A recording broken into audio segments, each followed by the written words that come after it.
오늘 함께 보실 하나님의 말씀은 골로새서 2장 20절에서 23절입니다. 골로새서 2장 20절에서 23절 말씀 우리 한 절씩 교독하도록 하겠습니다.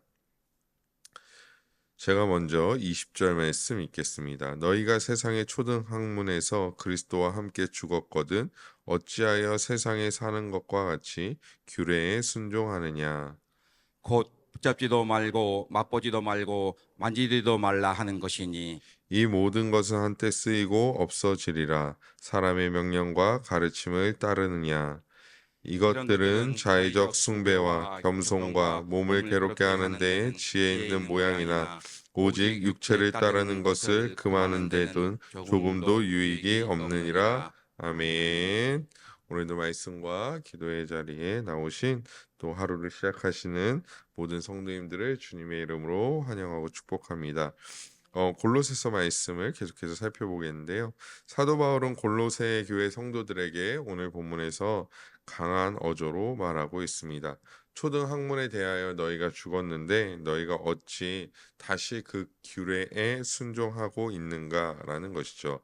그래서 이 초등 학문이라는 것은 우리가 앞에 말씀에서 살펴봤듯이 절기를 따르는 것들 또 율법을 따르는 것들 또한 당시 시대의 배경으로 말하자면 당시 시대적인 철학을 따르는 것들 뭐 이런 것들을 좀 통틀어서 얘기하는 것이다라고 볼 수 있고요. 더욱더 23절에 근거하자면 율법의 행위로 말미암아 구원에 이르려고 하는 것들, 절기를 지켜서 자신의 의를 드러내려고 하는 모습들이라고 볼 수 있을 것 같습니다.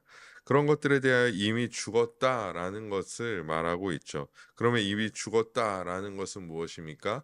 우리가 그것에 뭐 굴복했다, 순종했다 이런 것과 이런 느낌보다는 이제 그것과 상관없다라고 볼 수 있다라는 것이죠.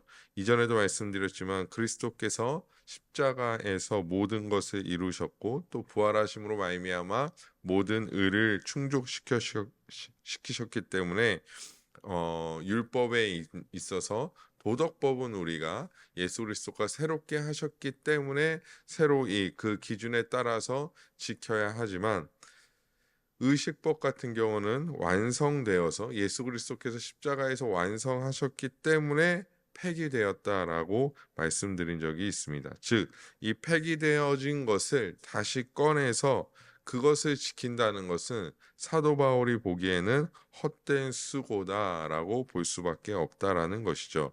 그런데 20절에서 가장 중요하게 또한 살펴볼 것은 무엇이냐면 단순히 이것이 폐기되었다라는 것을 우리가 아는 것뿐만 아니라 이렇게 살아가는 것은 세상에 사는 것과 같다라고 말한다라는 것입니다. 즉 사도 바울이 이렇게 살아가는 것, 너희가 이미 폐기된 것에 대하여 이미 지나간 것에 대하여 이런 초등 학문에 따라 살아가는 것은 세상에 사는 것과 같다라는 것이고 오늘 전체 설교의 중심 주제가 되기도 합니다. 첫 번째 이 구절에서 우리가 알 수 있는 것은 우리가 더 이상 세상에 속하지 않았다라는 것입니다. 우리는 예수 그리스도의 공로로 인하여 하나님의 자녀가 되었고 하나님 나라의 백성이 되었습니다. 이제 더 이상 세상과 같이 세상의 기준에 어떤 부합하는 일들을 살아가는 것이 아니라 하나님 나라의 백성으로서 살아간다라는 것이죠. 우리는 세상에 속한 자가 아니라는 것입니다. 요한복음 18장 36절에 보면 이렇게 말씀합니다. 예수께서 대답하시되 내 나라는 이 세상에 속한 것이 아니니라. 만일 내 나라가 이 세상에 속한 것이었더라면 내 종들이 싸워 나로 유대인들에게 넘겨지지 않게 하였으리라. 이제 내 나라는 여기에 속한 것이 아니니라. 아멘. 예수께서 어떻게 말씀하시는 것입니까? 내 나라가 하나님의 나라가 이 세상에 속한 것이었다면, 즉 이 세상이 무언가 막 예수 그리스도가 그때 당시 기준으로 하면 예수 그리스도가 왕의 권세를, 그러니까 세상적인 왕이죠.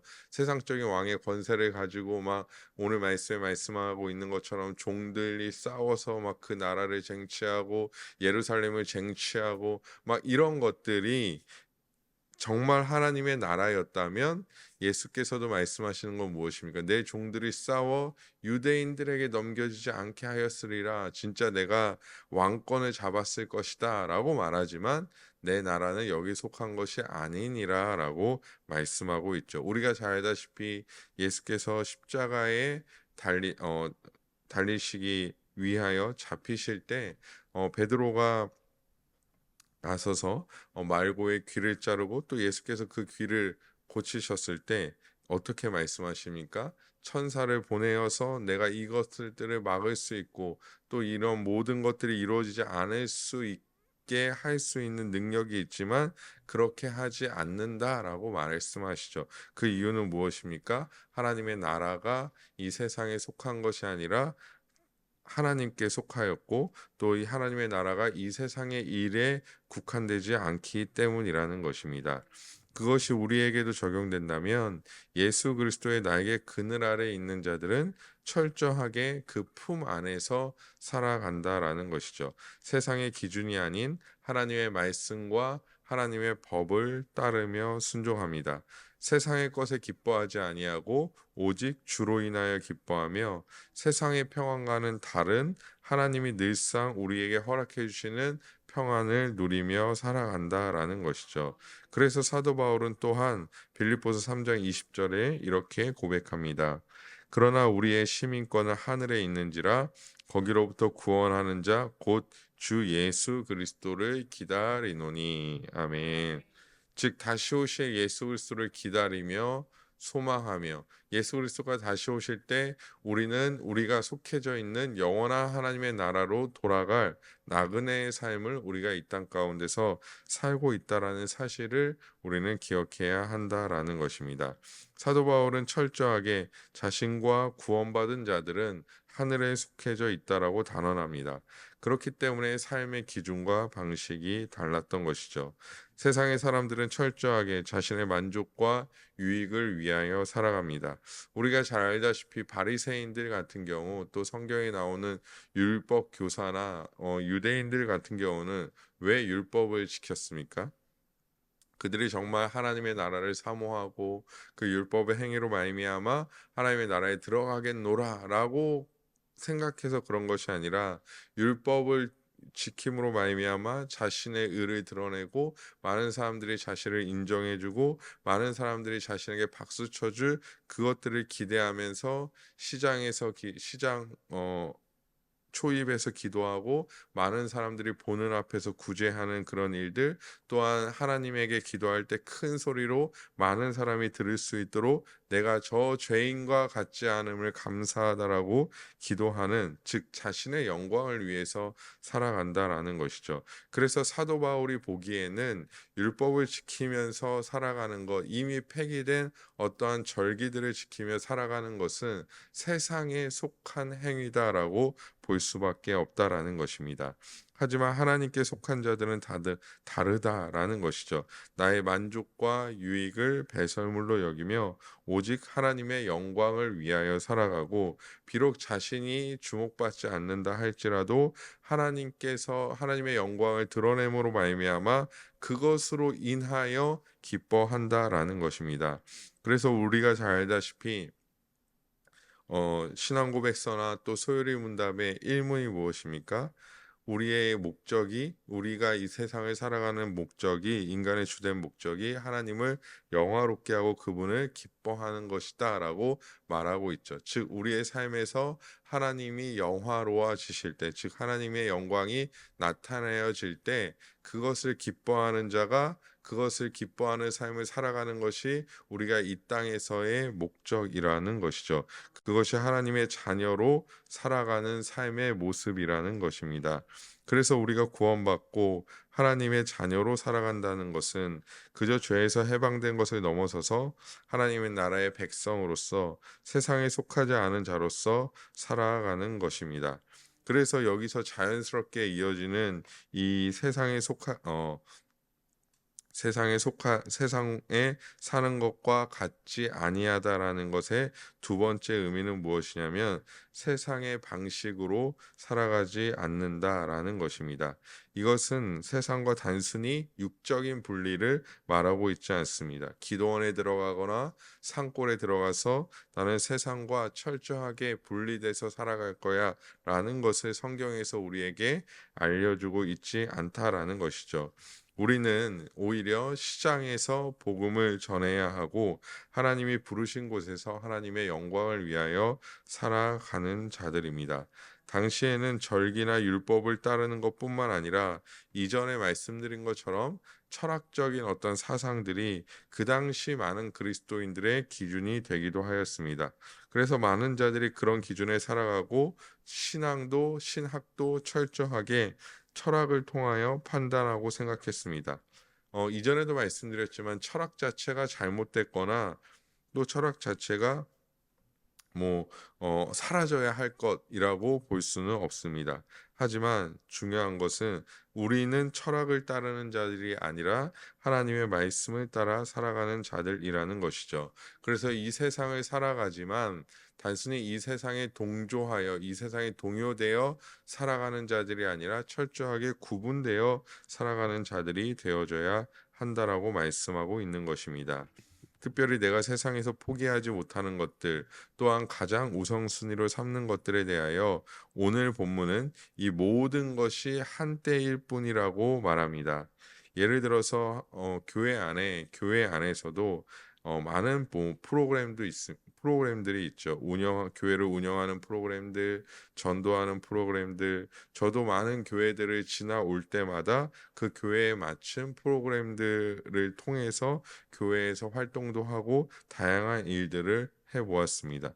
하지만 그런 프로그램들 같은 경우는 한 교회에서 그들의 기준의 성공적인 결과를 가져올 수는 있지만 또한 그 결과를 도출할 수는 있지만 다른 교회들이 그 프로그램을 가지고 간 다른 교회들이 동일한 결과를 도출해낼 수 있는 것은 아니죠.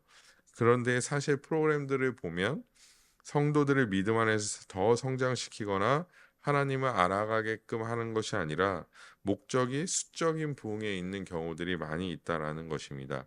그런데 그런 프로그램들은 더 좋은 또 효과적인 어떤 무언가가 있는 것처럼 잘 포장돼서 나오기 때문에 그런 프로그램들이 막 동조하는 신앙인들이 많이 있다라는 것이죠. 그런데 이런 프로그램들이 잘 안 되고 또 다른 어떠한 것이 좋다 하면 이런 것들을 금세 버리고 또 쫓아가는 것이 교회들의 모습일 수 있다라는 것입니다. 그런데 그런 모든 것들이 무엇이라는 것입니까? 한때뿐이라는 것이죠.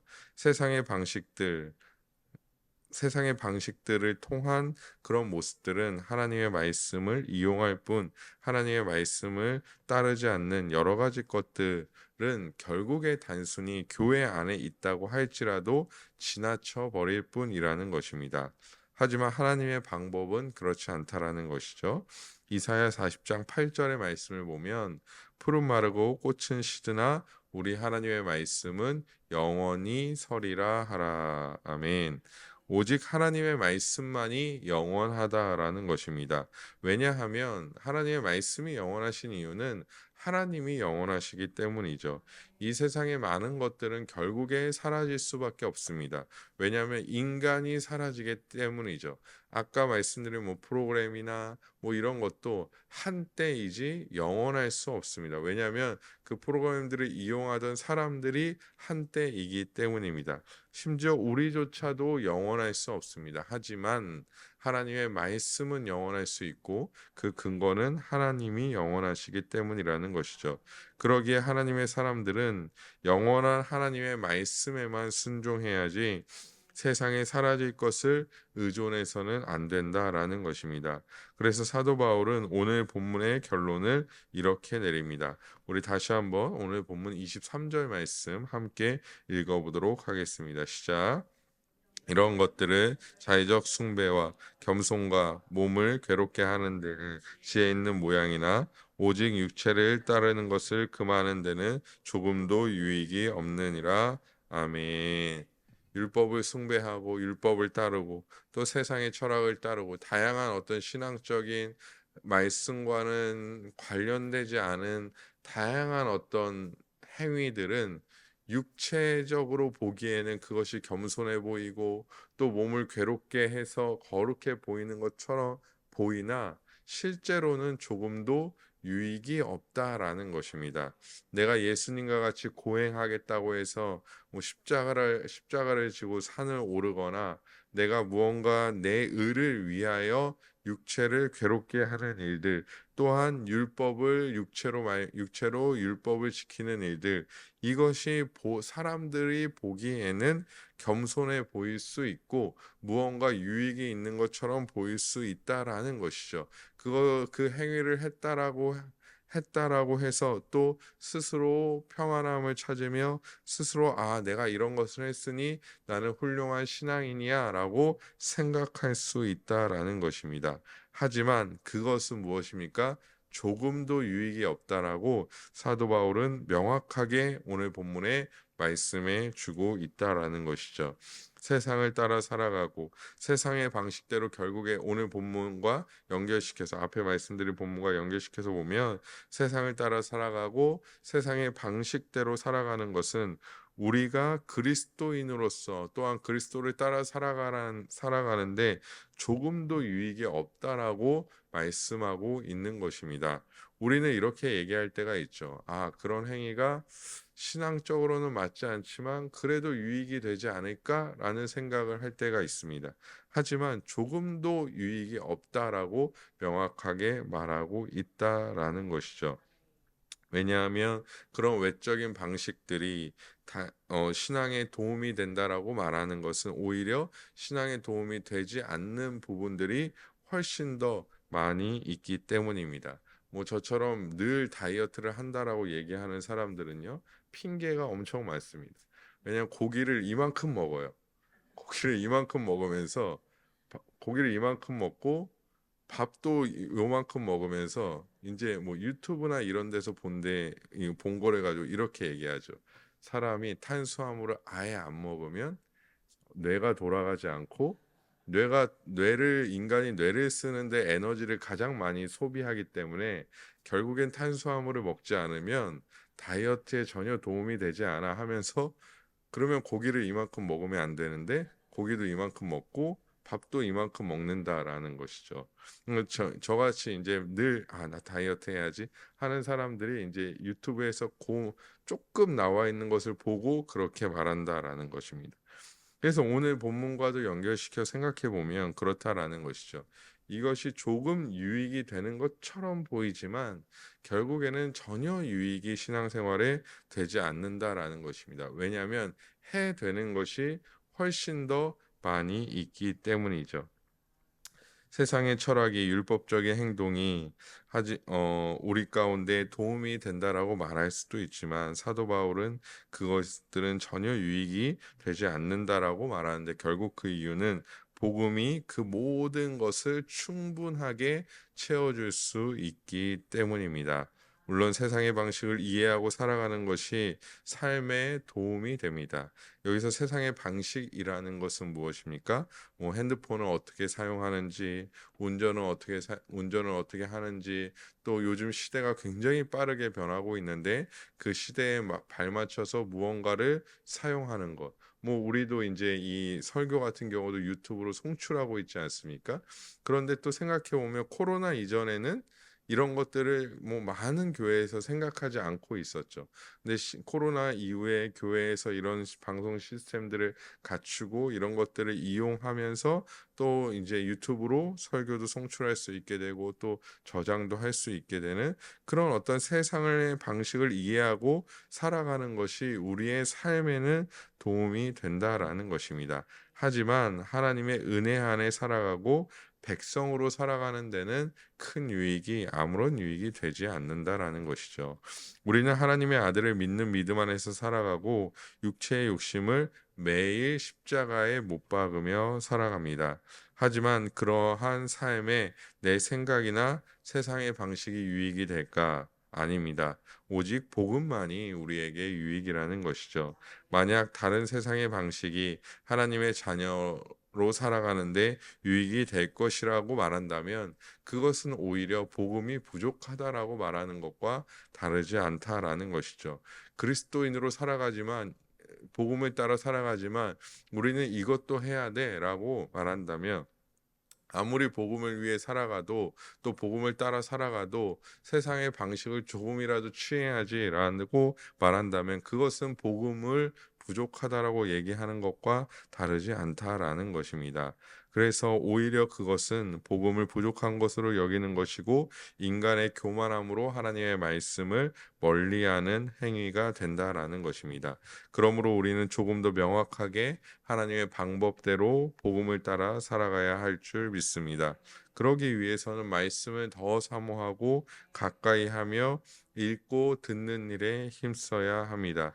또한 기도함으로써 그것이 나의 의지가 아닌 성령의 도우심으로 내 안에 충만하기를 소망해야 합니다. 우리 안에 있는 세상 것들, 세상이 기준을 삼는 삶, 도무지 버리지 못하는 다양한 모든 것들을 우리 안에 버리고 내어버리고 또한 우리 안에 있는 불필요한 모든 것들을 내어버리고 오직 하나님의 영광을 위해 복음만을 붙들고 살아가는 저와 우리 성도님들 되시기를 주님의 이름으로 간절히 축복합니다.